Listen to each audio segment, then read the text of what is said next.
దాని కాళ్ళ పట్టీల శబ్దం వినే అది సంతోషంగా ఉందో బాధగా ఉందో చెప్పే నువ్వు.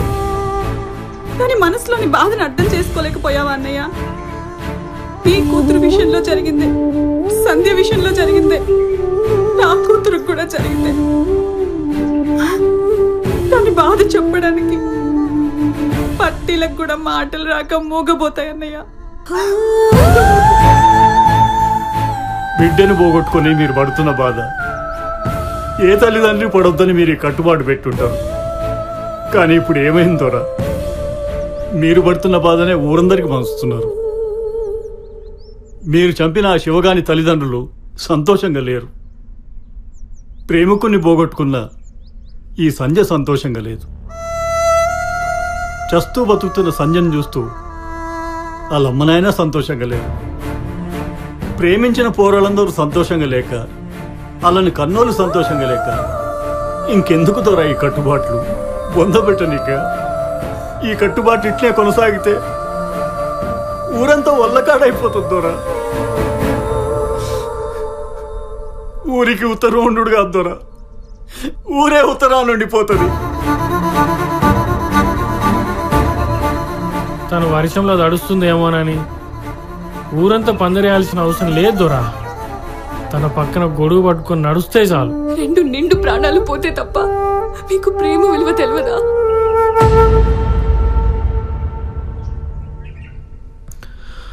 అసలు ఈ ఊర్లో ప్రేమ గురించి మాట్లాడే హక్కు, అధికారం నా ఒక్కడికే ఉంది. ఒకే రోజు నా భార్యని బిడ్డను పోగొట్టుకుని 30 ఏళ్లుగా ఒంటరిగా బాధను అనుభవిస్తున్నా. తల మొండెం ఎప్పుడు అతుక్కునే ఉంటాయి, కానీ తల బరువు మొండానికి, మొండెం బరువు తలకి అస్సలు తెలవదు. ఒక్క ఉరికి వేలాడుతున్నప్పుడు తప్ప. తలకాయ బరువు మొండానికి, మొండెం బరువు తలకాయకి. అంటే తల్లిదండ్రుల ప్రేమ పిల్లలకి, పిల్లల ప్రేమ తల్లిదండ్రులకి తెలవాలనే ఈ కట్టుబాటు.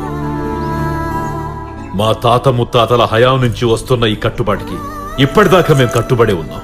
ప్రేమను ఒప్పుకుంటే అటుబోండి, ప్రేమను ఒప్పుకోకపోతే ఇటురండి అని ప్రతిసారి మీకు నేను అవకాశం ఇచ్చిన ప్రతిసారి మీ చేతుల కర్రలేసినాయి గాని మీ మనసులో ఉన్న మాట బయటికి రాలే.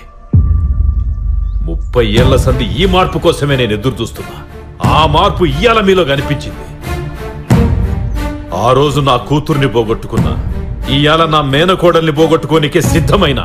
ఇదంతా ఊరి కోసం, ఊరి కట్టుబాటు కోసం. కానీ ఇయాల ఊరంతా ఒకవైపు నిలబడి మార్పు కోరుకుంటుందంటే నాకు చాలా ఆనందంగా ఉంది. ఇన్నేండ్లు కన్నోళ్లు బాగుండాలని పిల్లల ప్రేమను అడ్డుకున్నా. ఇప్పుడు పిల్లల ప్రేమ కూడా నిజమని ఇంతమంది ఒప్పుకున్నారు. ఎప్పుడూ కోపాన్ని చూసిన మీ కండ్లల్లా ఈరోజు కన్నీళ్లు చూసినా ఇక చాలు. ఇప్పటి సంధి తేలాడే మొండాలు, తెగిపోయే తలకాయలు ఉండవు. అందుకే ఈ ఉట్టి కట్టుబాటును తీసేస్తున్నా.